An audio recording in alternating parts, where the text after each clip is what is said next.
যুদ্ধ আসছে এবং এই 5টা অ্যাকশন যদি আপনি না নেন তাহলে আপনার বিজনেস কলাপস করবে অবশ্যই। পৃথিবী এখন অস্থির এবং সবাই বলছে যে যুদ্ধ হবে এবং এটা নিয়ে সবাই আতঙ্কিত। কিন্তু এটা কি ইতিহাসে প্রথম? অবশ্যই না। এর আগে কোভিড ছিল এবং অর্থনৈতিক মন্দা ছিল। কিছু ব্যবসা ধ্বংস হয়ে গিয়েছে এবং কিছু ব্যবসা এই সংকটের সময় অনেক বড় হয়ে গিয়েছে। কেন কিছু ব্যবসা বড় হতে পারলো এবং কেন কিছু ব্যবসা ছোট হয়ে গেল? কারণটা হচ্ছে তাদের স্ট্র্যাটেজি। মানুষ যখন ভয় পায় তখন 3টা স্টেজে কাজ করে। একটা হচ্ছে তাদের স্টেট চেঞ্জ হয়ে যায়, তাদের মন মানসিকতা চেঞ্জ হয়ে যায়, তারা ভয় পায় যে তারা কি করবে এবং যখন তারা ভয় পায় তখন তারা স্ট্র্যাটেজি খুঁজতে থাকে এবং তখন তারা নিজেদেরকে একটা স্টোরি বলে কিভাবে তারা স্ট্র্যাটেজি বিল্ড করে এবং ভয় থেকে যখন সেই তারা স্টোরিটা নিজেদেরকে বলে যে আমি যদি ভালো কাজ করি তাহলে আমার এইটা হবে, এটা যখন তারা ভয়ের সাইকোলজি থেকে শুরু করে তখন তারা স্ট্র্যাটেজি নেয়ার জন্য যে অ্যাকশনটা নেয় এটা উইক হয়। তারা উইক স্টেটে থাকে এবং তারা উইক স্টোরি বলে নিজেদেরকে এবং তারা উইক অ্যাকশন নেয়। এইভাবে যখন মানুষ তাদের অ্যাকশন নেওয়া শুরু করে তখন তারা আসলে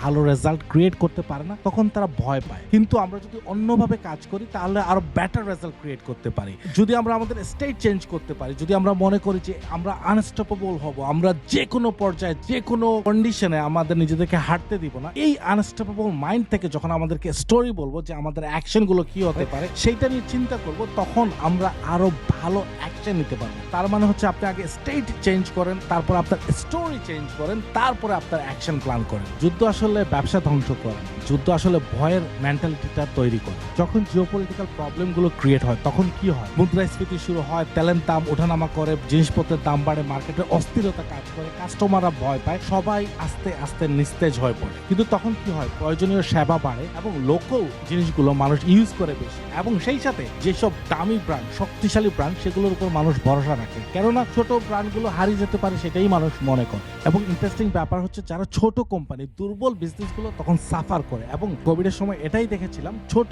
কোম্পানিগুলো ধীরে ধীরে বাস্ট করেছে। আসলে কোনো ধরনের ক্রাইসিস বাজারকে কিল করে না, এটা বাজারকে রিসেট করে। এই সময়ে বিজনেসে 5টা স্ট্র্যাটেজি নেওয়া উচিত, খুবই ইম্পর্টেন্ট। টাকাকে হোল্ড করা নাম্বার 1, কারণ আপনার এখন ক্যাশ হচ্ছে কিং। এই মুহূর্তে টাকা যত কম খরচ করা যায় সেটাই করা উচিত। টাকাকে সেভ করে রাখা, বিজনেসকে লংজিটিভিটি 5-6 মাস যেন বিজনেসের ক্যাশ ফ্লো রেডি থাকে সেটার দিকে ফোকাস করা। কাস্টমারের সাথে আরো বেশি কমিউনিকেট করা, যার মাধ্যমে আপনি আরো বেশি সেলস ক্রিয়েট করতে পারেন, পুরনো কাস্টমারদের কাছে আবার পৌঁছাতে পারেন। কোর রেভিনিউতে ফোকাস করা। এই মোমেন্টে কোনো এক্সপেরিমেন্টে যাওয়া উচিত নয়। এই মোমেন্টে আপনার যেই জায়গা থেকে বিজনেসের টাকা আসে শুধু সেই জায়গাটাতে ফোকাস করা উচিত। অবশ্যই মার্কেটিং বন্ধ করবেন না, বিকজ মার্কেটিং হচ্ছে কি, এই মুহূর্তে মার্কেটিং এ ড্রপ করবে, সবাই কম টাকা খরচ করবে মার্কেটিং এ। ঠিক এই মুহূর্তে আপনার মার্কেটিং কে পাওয়ারফুল হওয়ার সবচেয়ে বড় সুযোগ। এবং সেই সাথে টিম মেম্বারদের সাইকোলজি হোল্ড করা এবং মেক শিওর করা তারা যেন তাদের সম্পূর্ণ এনার্জি নিয়ে তারা যেন কাজ করতে পারে এবং তাদেরকে রিঅ্যাসুরেন্স দেওয়া, what ever happens will be strong together. যে কোনো ধরনের ক্রাইসিসে বিজনেসের ক্যারেক্টার প্রকাশ হয় না, তখন প্রকাশ হয় এক্স্যাক্টলি সেই বিজনেসের ক্যারেক্টারটা কি, এই বিজনেসটা কি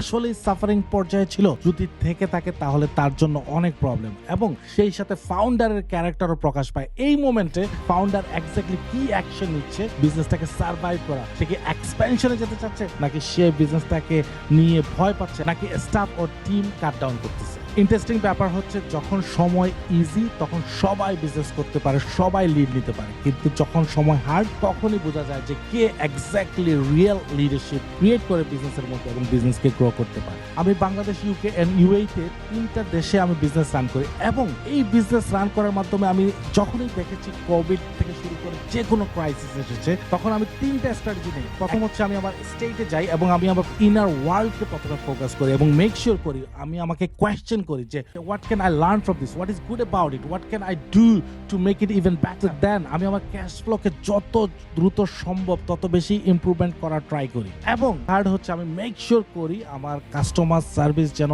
আরো বেশি ইমপ্রুভ হয় এবং সেই সাথে মার্কেটিং যেন বন্ধ না হয়, বিকজ আমি জানি এই মুহূর্তে হচ্ছে গ্রোথের সবচেয়ে বড় সময়। সবচেয়ে বড় ইম্পর্টেন্ট হচ্ছে এইসব ড্রামা আপনাকে কোনো কিছুই দিবে না, শুধু যেটা দিবে আপনাকে স্ট্র্যাটেজি।